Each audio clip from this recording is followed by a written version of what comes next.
Boa noite. Muito boa noite. E bem-vindo. Já vamos ter tempo para falar do Irão, da Groenlândia, mas antes disso vamos à Ucrânia, porque nestes nossos dias de atualidade internacional, naturalmente a Groenlândia e o Irão têm tomado mais a nossa atenção, mas vamos começar pela Ucrânia, porque ontem falamos deste grande ataque, mas ainda não havia muitos dados quando demos a notícia em última hora. Agora já há mais dados, não é?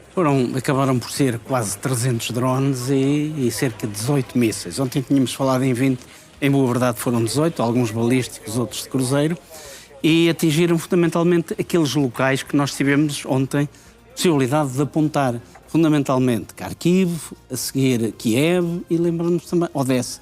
Foram os 3 locais que foram mais atingidos. Portanto, em Kharkiv temos 4 mortos e 6 feridos graves a lamentar. Foi atingido um sanatório infantil e um terminal postal. Depois temos, na região de Kiev, foi atingida uma escola, foi atingido um jardim infantil, foram atingidos edifícios residenciais. Aqui há a lamentar 5 feridos graves.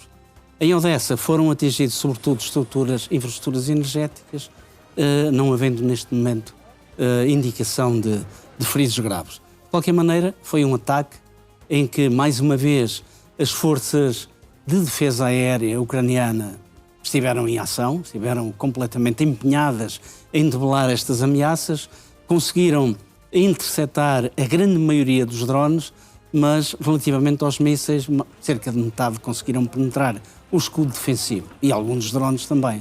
Portanto, provocaram a destruição que nós podemos ver e estamos a testemunhar nestas mesmas imagens que estão aqui. Portanto, isto para dizer o quê? E é a concurso daquilo que o Zé Pedro disse, muito embora tenhamos dado muita atenção às questões aos tumultos e a uma verdadeira revolução que está a decorrer no Irão, às questões venezuelanas, às questões da Groenlândia, muito ligados a estas questões, mas é um facto que a guerra na Ucrânia não dá qualquer tipo de sinal de abrandar, muito antes pelo contrário. Esta noite foi uma noite de ataques violentíssimos. E na frente, o número de ações ofensivas levadas a cabo pelas forças russas andou perto das 180. Portanto, a guerra continua. Pese embora este inverno está já a ser um inverno muito rigoroso, com muita neve e temperaturas a rondar os 15 graus abaixo de zero. Muito bem.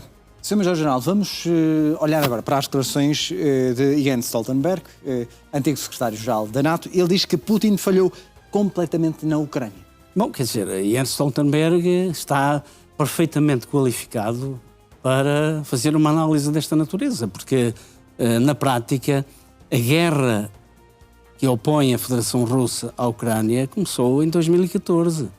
Portanto, não começou em 2022, com a Crimeia, com as autoproclamadas repúblicas independentistas Lugansk e Donetsk, e Stoltenberg foi um ator, porquanto foi secretário-geral da NATO, também algures em parte deste período.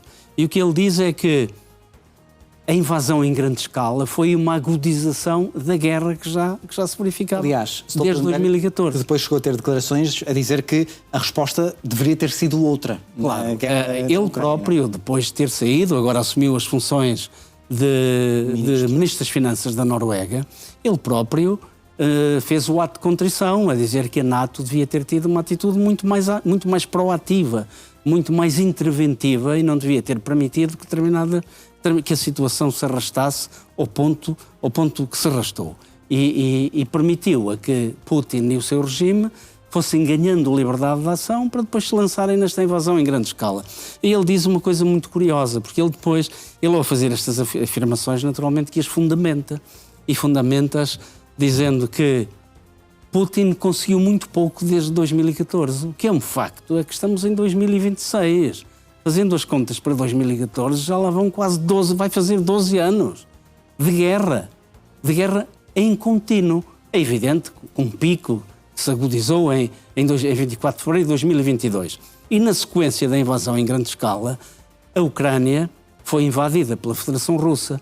Só que na sequência dessa invasão, até à presente data, a Rússia perdeu 50% do território ucraniano que havia conquistado naquele primeiro impulso, naquela primeira ação ofensiva, naquelas primeiras semanas em que conquistou completamente o Oblast de Kherson, conquistou praticamente o Oblast de Kharkiv, conquistou toda a região de Chernihiv, e a Ucrânia conseguiu, pelo menos, reaver cerca de 50% daquilo que a Rússia tinha conquistado. E o que diz, de facto, Stoltenberg também não diz nada de novo. Diz aquilo que nós sabemos, é que, embora a Rússia esteja a conseguir pequenos avanços, bem, vamos lá ver, à custa de tremendas perdas. Aliás, é isso que diz Mark Rutte, o atual secretário-geral da NATO. O atual secretário-geral. Que diz, neste momento, os russos estão a perder um número enorme de soldados. Zelensky, ora aí está, devido à tenacidade e à capacidade demonstrada, a capacidade de adaptação, é que, vamos lá ver, o próprio comandante-em-chefe das Forças Armadas Ucranianas, Oleksandr Syrskyi, vem dizer claramente que está a perder menos gente nas ações defensivas. Portanto, está a conseguir poupar, preservar o potencial de combate e está a provocar taxas de atrição tremendas. Nós sabemos dessas taxas de atrição pelos relatos das Forças Armadas Ucranianas e pela boca do presidente ucraniano. Bom, muitas vezes pode-se pensar é uma parte beligerante, é uma parte do conflito, aquilo que estão a relatar pode não corresponder rigorosamente à verdade. Mas quando ouvimos este tipo de declarações por parte do atual secretário-geral da NATO, que é naturalmente um dos homens melhor informados neste aspecto, porque tem toda a estrutura da NATO, todo o quartel-general da NATO, todos os serviços de informações dos países da NATO, a alavancarem informações. Portanto, ele diz hoje claramente, a Rússia está a perder mais homens por mês, e ele diz, não é perdas no sentido de feridos graves, é mortos. Ele diz claramente que a Rússia está a perder 20 a 25 mil homens mortos por mês, o que perdeu em 10 anos de guerra no Afeganistão. Vamos olhar agora para... É uma evidência, juntando as declarações do anterior secretário-geral da NATO e deste, nós não podemos classificar esta aventura, chamemos-lhe assim, esta guerra que já leva 12 anos nesta perspectiva, não podemos classificá-la de uma vitória por parte da Federação Russa, muito antes pelo contrário. General, vamos avançar agora para olhar para um mapa que nos ajuda a perceber como é que 2 petroleiros russos foram atacados, de que forma... É curioso, neste mapa, para situar os seus telespectadores, está o Mar Cáspio. Portanto, é a primeira vez que petroleiros russos, da frota sombra russa, são atacados aqui no Cáspio. Nós temos aqui o Mar Negro, temos aqui Novorossiysk, temos aqui a Geórgia, com a Transnistria e a Abcásia, e depois temos este mar interior, que é aqui o Mar Cáspio. Temos aqui os Estões, né? O Uzbequistão, temos aqui o Azerbaijão, o Cazaquistão e por aí fora. E depois temos aqui também esta zona, estes países são todos muito ricos em petróleo e em gás natural. E é um facto que estes 2 petroleiros foram atacados. Eles não foram afundados, portanto, a informação que temos, mas é a primeira vez que isto ocorre. Bom, quem é que terá sido responsável pelo ataque a estes petroleiros russos?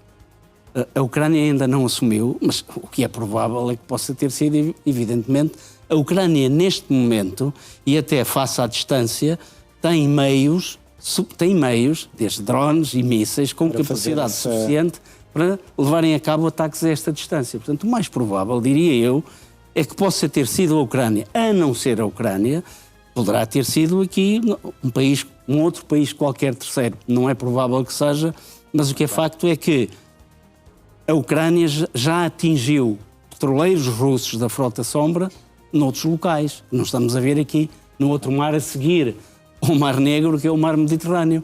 Portanto, que o Mar Negro, como se sabe, liga-se ao Mar Mediterrâneo através do Estreito do Bósforo, da Turquia, do Estreito dos Dardanelos.